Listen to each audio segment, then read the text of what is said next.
Welcome back, fantasy managers. This is Devo1099 or Tom, and I've got Martin or EvertonMatrix joining me again this week.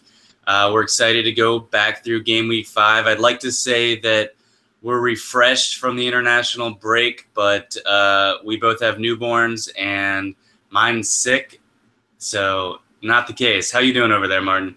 Yeah, not too bad. Ready for this next round of games, so excited. Yeah, I like this slate quite a bit. I think it sets up well for a little bit more diversity in terms of the players that you're choosing. I mean, I think keeper for one is almost a total crapshoot. There's a lot of different midfielders that you can go after, defenders. You can really take a lot of different angles. So if you can guess a couple of the games spot on, I think there's money to be made this week. So let's go to the first game, your beloved Everton hosting Chelsea. This will not be in the main group of matches, but we always want to touch on this, or at least for the contest.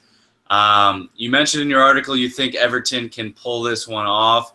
I think that Chelsea has shown so far that they're sort of trading on their name and their manager and their talent.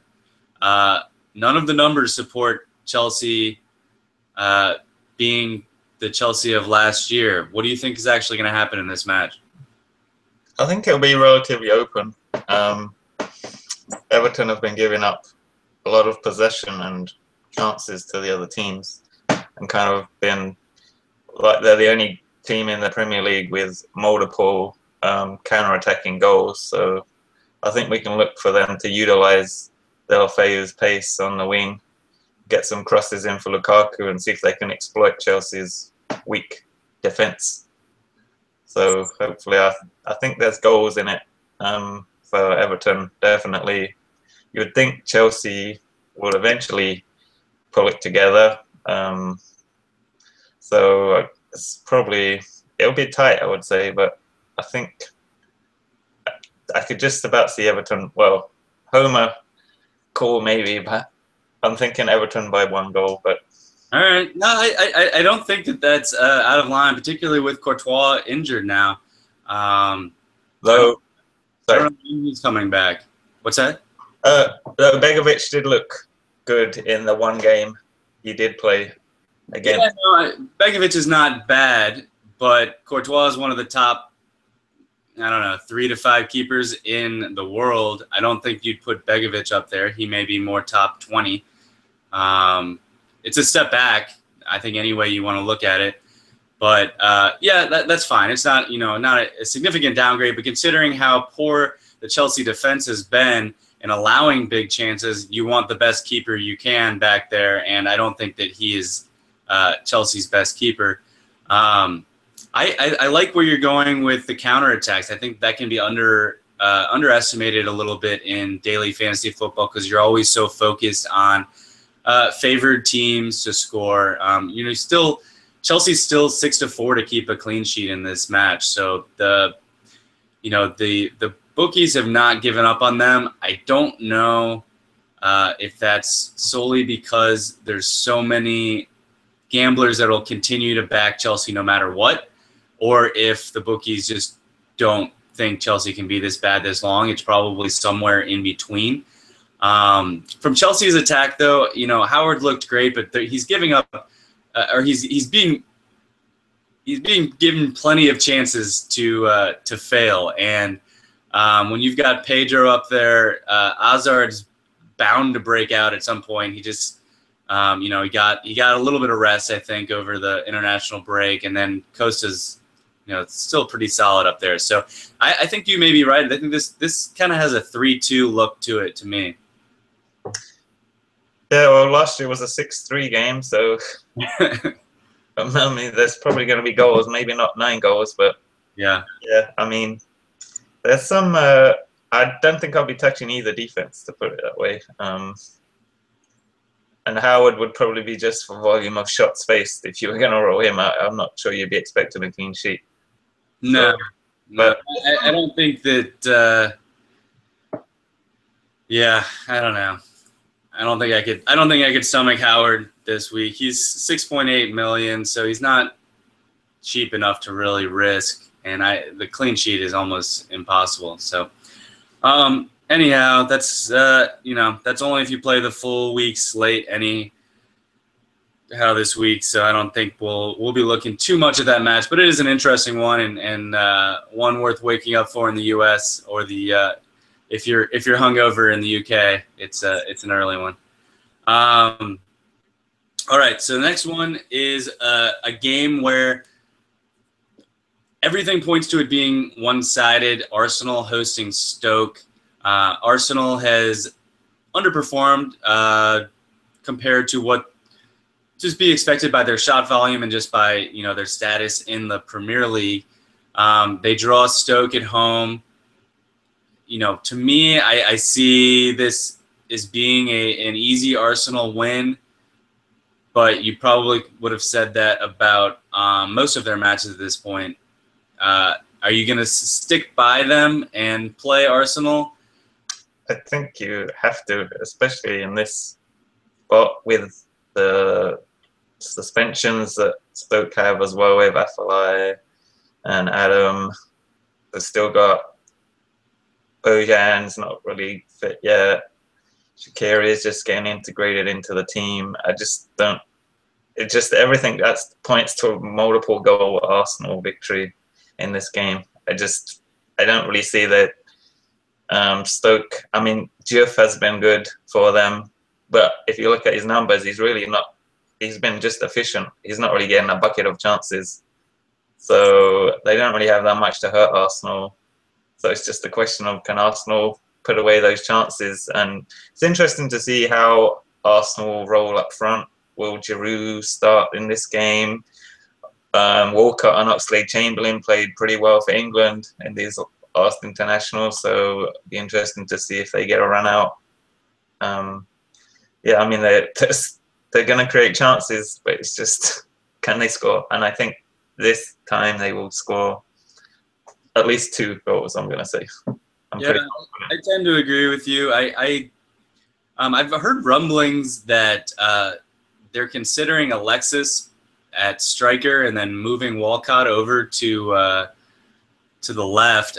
I think that would be interesting. We're going to see the lineup beforehand, so it's not too concerning to try to predict it. But I think Czech is probably the best keeper option on the entire slate.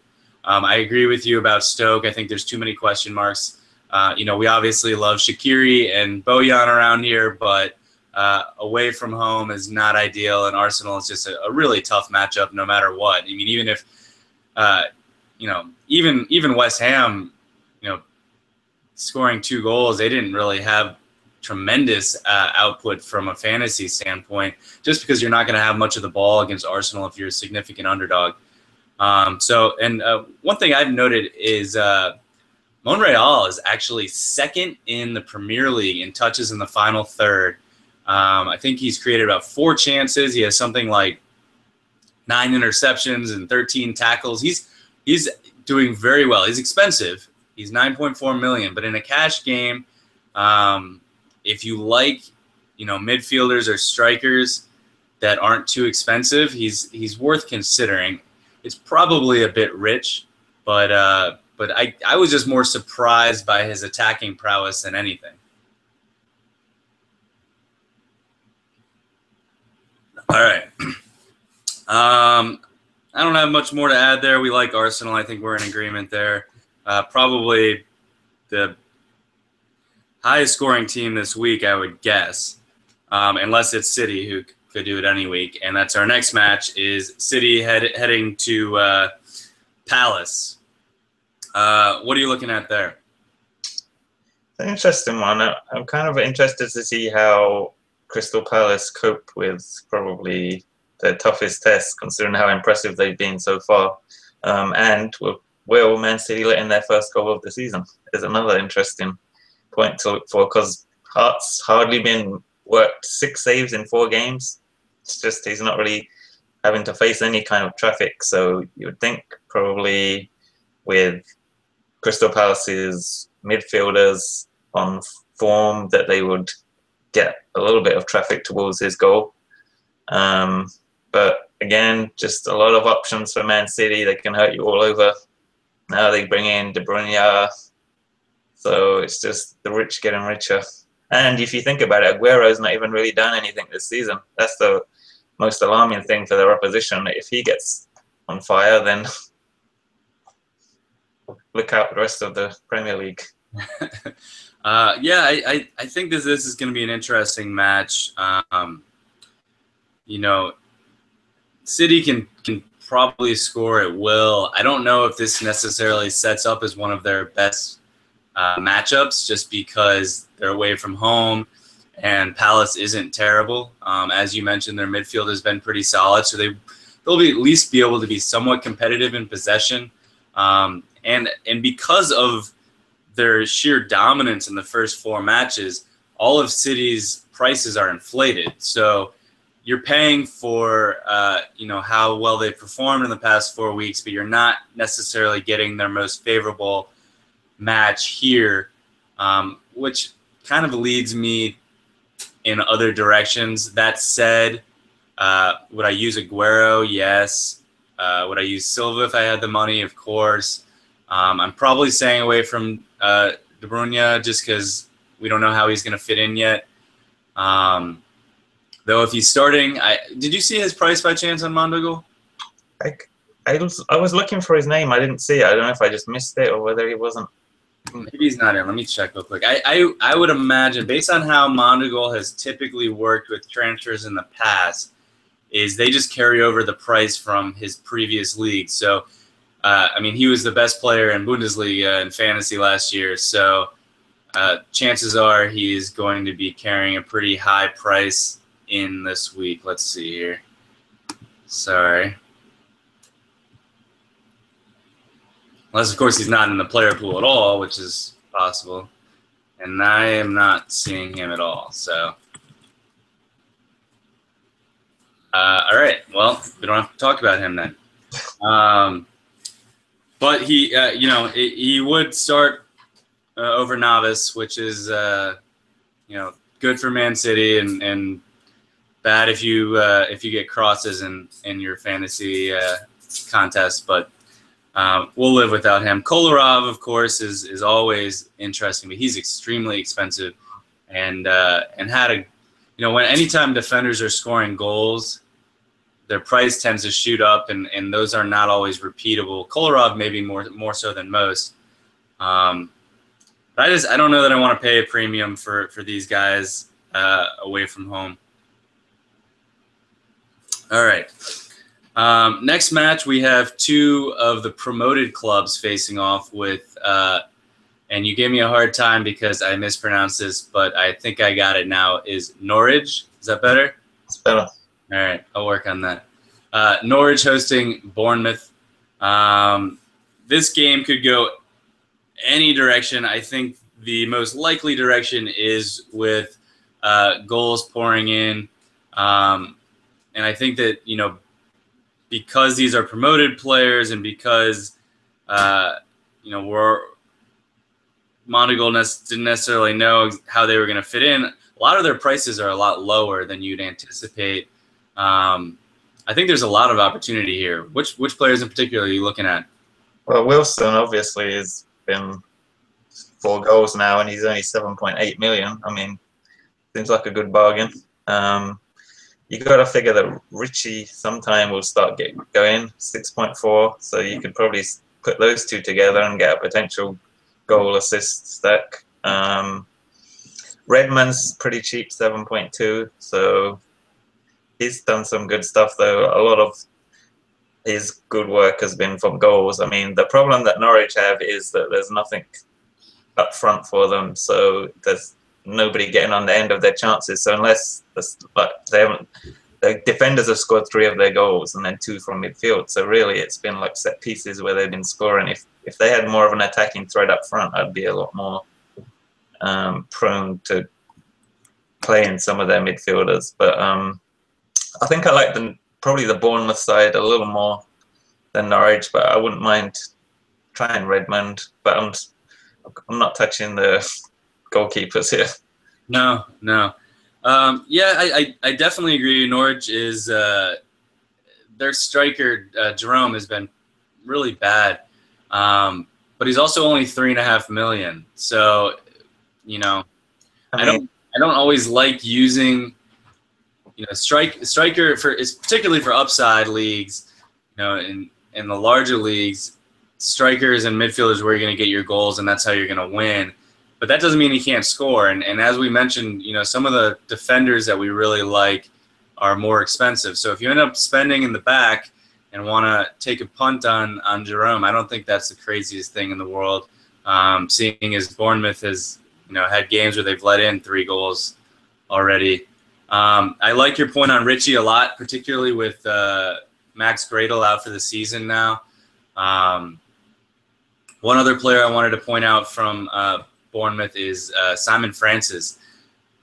He's got some really impressive numbers as well, not just his attacking numbers, but also has been piling up the interceptions and tackles. We think that'll probably be repeatable.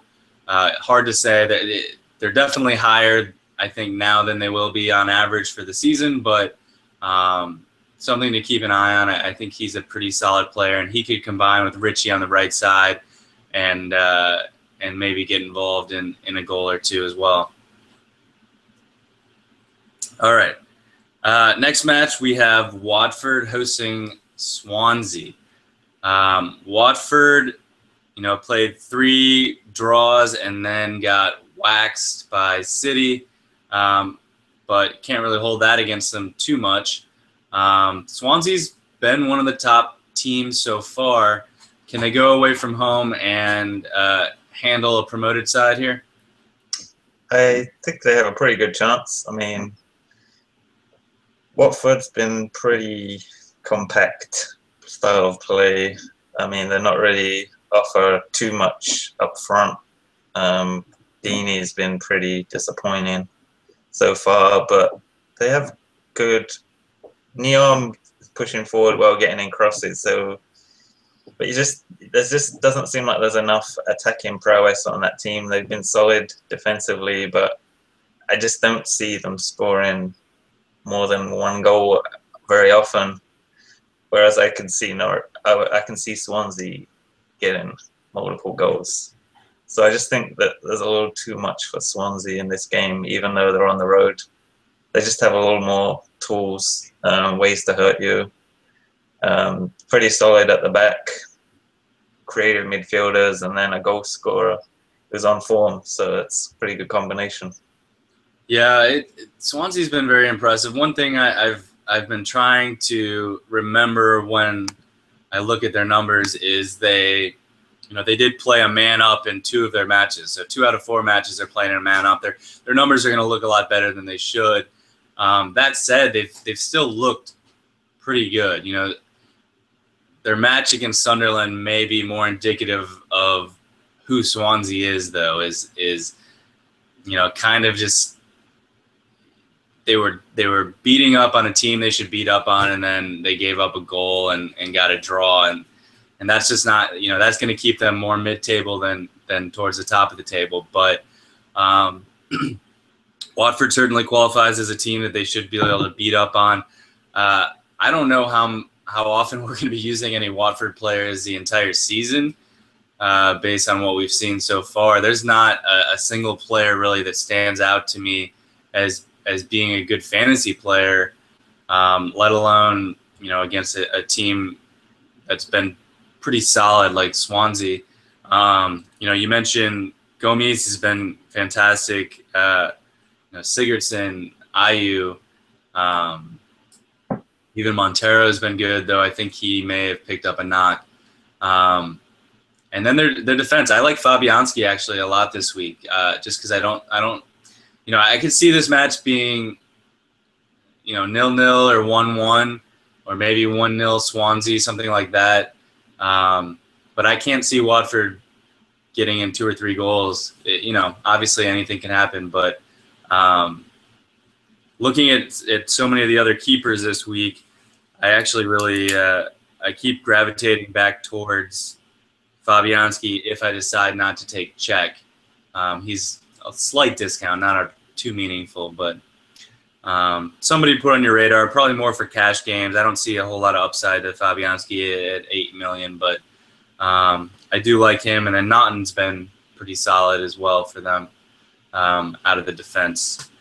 All right, let's move to West Brom against Southampton. This is an interesting one. What do you have happening here? I think I like West Brom to score a couple of goals, but also like Southampton to score a couple of goals. So I think it could be a game that could be useful for fantasy purposes to put some of these attacking players in at pretty decent prices as well. If you're looking at Rondon, 6.2, Pella, 6.7, Tadic, 7. Like these are all very workable prices that you can still fit in some higher price players as well around those, but you can also expect production at that price. So it's not like you're just trying to sneak a low price player in and just really hoping. You can expect to get goals or assists from these players. So I kind of like this game for that purpose. Yeah, it's hard to say. You know, West Brom, Pulis has always had this image as being a severe defensive coach, and he is. But they give up goals from time to time, and their numbers suggest that they should give up goals. Southampton, they're sort of an Arsenal-type team where they look better on paper than they typically do in the matches. We have been Pella apologists here at Fantasy Football Backers for over a season now. And he tends to score in the matches we're not looking at him. But I do think this is interesting. I think the numbers really do suggest that Southampton is not giving up a lot of shots, but when they do, Stecklenburg tends to let them in. But he's also 3.9 million. So, and it's West Brom. So even if you think Rondon, gets a header or scores somehow, 3.9 is just nothing. He can let up a goal and still get 4 or 5 points pretty easily. But I do agree that I think that, when you keep digging, Southampton seems a little questionable. But I think that they made some good moves at the end of the transfer window. And part of me thinks that Southampton starts to gravitate towards the top of the table, well, not the top, but the middle of the table again, like last year, and they tend to take care of teams like West Brom, and I don't know that West Brom has improved enough after the Berahino struggle, and Rondon's good, but he needs help. I don't know. I'm torn on this game, and I think that, like I said at the beginning, this is one of those games where if you call this game correctly, you could do great. And I think that you've got an interesting take on going down that road of taking some reasonably priced players like Tadic, Pella, Rondon. Would you touch Berahino after all of this? Do you think he's ready to go out and play? In this game, no. Not until I see that he's head's right. I don't really want to play him. I'm not sure that they'll play him anyway in this game. Yeah. And then another, Morrison's been decent for West Brom, but 9.1, I don't think I'd be playing him at 9.1. No, you're paying for his penalty, and those can happen, and it's nice to have guys on penalty duty, but you don't want to be paying for it in advance. All right, well, I think, we'll see. Have you heard anything about Lindegaard starting for My Hill? Do you have any idea on that?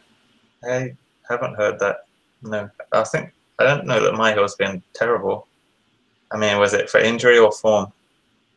I guess form, or just the fact that they went and got him. I haven't heard. Yeah. Well, I guess we'll probably know more by Saturday, and that game is in the first slate anyhow. But I did read that somewhere. I don't remember where. Probably our own site though. All right, so let's go to the most interesting game on Saturday. United and Liverpool. Biggest question for United is, will De Gea start? Indications are he will. I still think this is going to be a really low-scoring type match, the way that these two teams have played in the first 4 matches. Rooney and Memphis, I can't imagine Marshall gets a start, but I'm probably not touching anybody here, at least in the attack. What are you looking at? Yeah, I just don't think it's going to be an interesting game. Neither side has shown anything really attacking. Both have been pretty solid defensive. Well, until Liverpool's last game, both have been pretty solid defensively. I think, in my view, I think De Gea will start because Romero looked very poor in the last game against Swansea. Not just his goalkeeping, but his distribution as well. He doesn't seem to be able to kick, so I think that's a problem. But yeah, I don't think Martial will. I think Van Gaal came out and said he's going to be for the next manager rather than him. So you can see that it's more of a future kind of buy. So I don't think he's really going to help them at all this season. So I just think they're going to need to kind of change formation maybe, because Rooney just doesn't look comfortable playing as a lone striker. He's always looking to come back for the ball. But do they really have another striker to play up with him? I don't know how they're going to work things out. They often go to the hoof ball and put Fellaini up front. So I don't know if they're going to maybe adopt that full time, but who knows? This doesn't have much relevance this week, but it sounds like Sturridge has been training and may be in the squad this weekend. Does he pair up well with Benteke? Would Benteke be forced to the bench? What do you see Rob doing here? I just think the way it's going right now, I don't see it's really working with Benteke by himself. So he hasn't really been that involved. He doesn't really look like scoring very often. And the one goal he did score shouldn't have been a goal. So they have to try and get Sturridge in. Said he had a couple great chances against. True. Yeah, that was one. Sort of offsets that. But I'm interested. It never looked like a good fit for Benteke to Liverpool. It seemed like a desperation move to use the money that they had just gotten for Sterling. Sturridge has always been a better fit in this attack, but I can't imagine them admitting their mistake on Benteke after 4 matches either. So I think they'll try to force the two of them together. I'm very curious to see how this all shakes out. But at least we get to just watch from the sideline this match, because there's just no reason to use them at Old Trafford anyhow. And Coutinho is suspended as well, so yeah, they're gonna struggle, I think, quite a bit. I don't know that United can break out and score many goals, but I think they should win fairly comfortably. All right. So I called that an interesting match. I guess it's an interesting match. Yeah, I was going to say. It's not an interesting match, but I'll still watch it. I watch all the matches. It doesn't matter. An interesting match, however, in terms of what will actually take place on the field, Sunderland and Tottenham. Sunderland has one of the worst defenses, if not the worst defense in the Premier League. Tottenham has... they've done a decent job limiting shots, but when they do give up shots, they give up really big chances. There should be goals here for sure. Kane, has tormented us a bit. I was down on him to start the season. Then, he had some early matchups that he should have been favorable, and he was not very good in them. Then goes and scores an international break. What are you going to do with Kane against Sunderland? Even away, that's got to be one of the better matchups that he could ask for. Yeah, I think he's going to score for sure in this game. I'm saying it now. He's scoring. I mean, I don't think if you look at the numbers for Sunderland, if anything, they're worse than what's actually happened. So on the field. So I mean, it's not like the 10 goals they've let in have been fluky. They've been just as bad, if not worse, and they've been lucky with the goals they've scored. So Tottenham have, looking at the numbers, have been the unluckiest team in the Premier League. I think a lot of that was in the last game against Everton, where they had like 4 or 5 one-on-one chances with Howard, but they're getting in their positions to score, which is the good thing. So I just think that the fact that he did score 2 goals for England will help Kane, and I think especially if Eriksen's back in this game, I think they can win this pretty comfortably. Yeah, I think, for Kane, he's a type of striker where a lot of it's mental for him. He can score in a number of different ways. He can't really go left, but I don't think Sunderland is a smart enough team to force him that way. They're just bad. They're just a really bad team, and they've flirted with going down the last 2 seasons, and I don't see how they stay up this year. Though Jermaine Lens has been very good for them. I think he's a solid player. He's sort of their only decent player at this point. But yeah, Eriksen and Kane and maybe even Chadley. Maybe Chadley. I don't really like playing Chadley, but would you take Lloris? 0.2 million.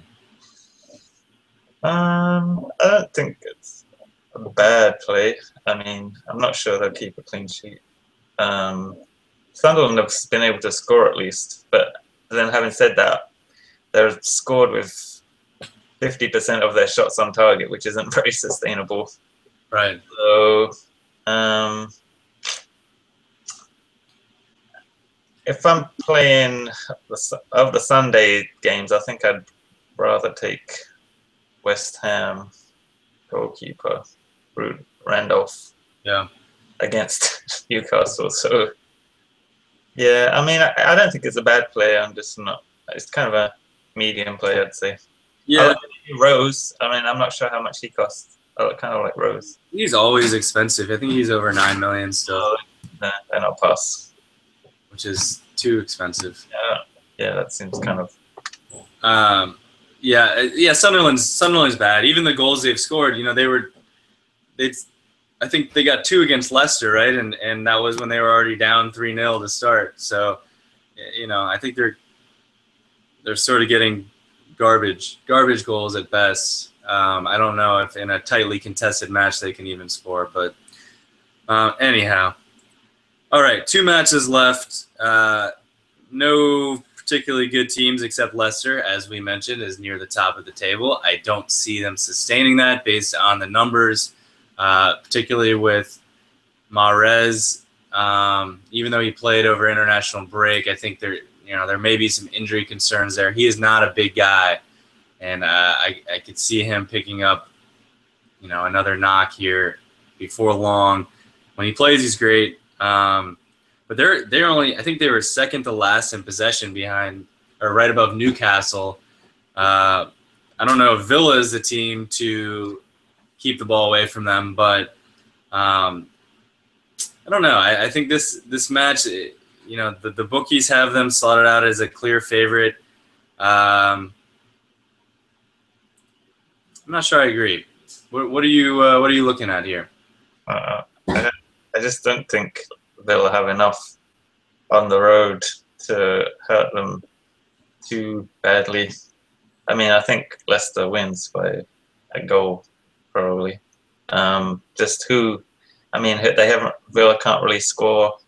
I mean, Sinclair scored a penalty and another goal in the last game against Sunderland, but even then, they're not really getting people in good positions. Gestede looks like he could be potentially good down the line. He probably needs a little time to adjust to the Premier League, though. The most impressive player has been Amavi from defense, but he's not really going to threaten to the goal very much. So, I mean, he can he's getting good positions, get crosses in, but I mean, I just don't see that they're really going to score that many goals a lot of the time. Yeah, I think that's a fair assessment. I went in looking to take Schmeichel, and I assumed that the numbers were going to back up what I wanted to do, and they were not there at all. Leicester is not a particularly good defense. They're middle of the road at best. And Villa was not – their numbers are not as bad as you would think they'd be. And maybe part of that is that one of their 4 games was against Sunderland, which, helps anything look better.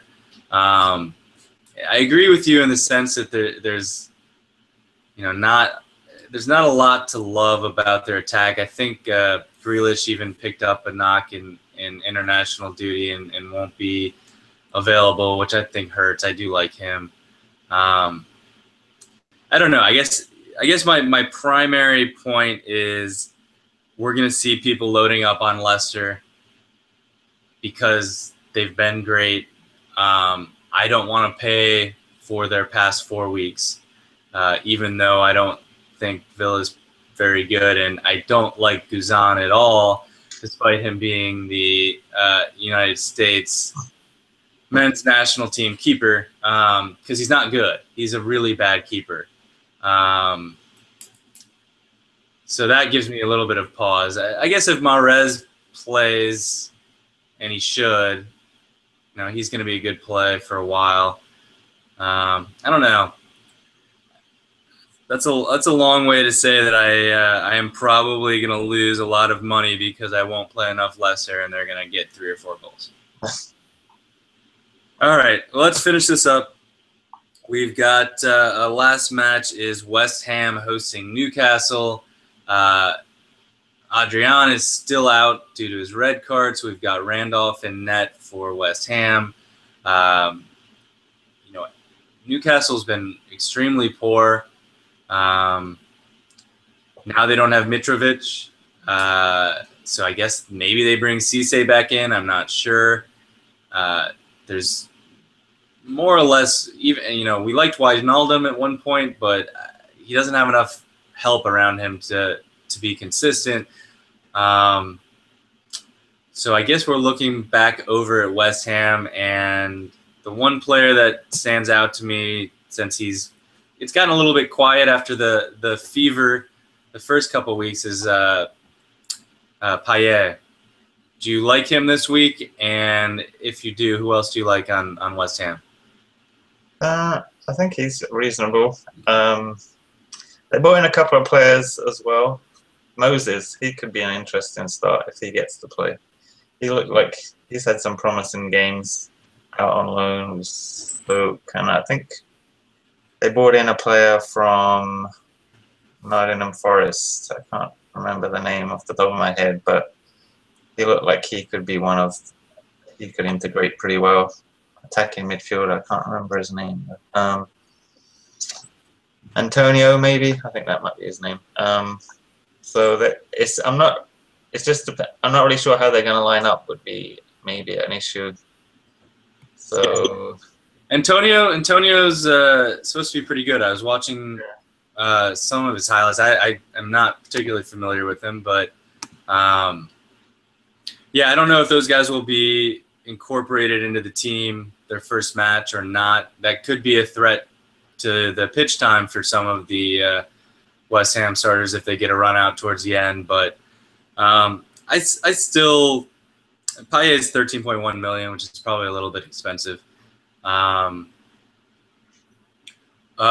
Would you go back down to Carl Jenkinson again at 4.8 million after his sending off last time around? I mean, yeah. I mean, you can't hold that against him forever. He's a player who's going to get in good positions with Creswell, so I don't hate putting both of those in with Randolph in this game, especially if you're going to do it.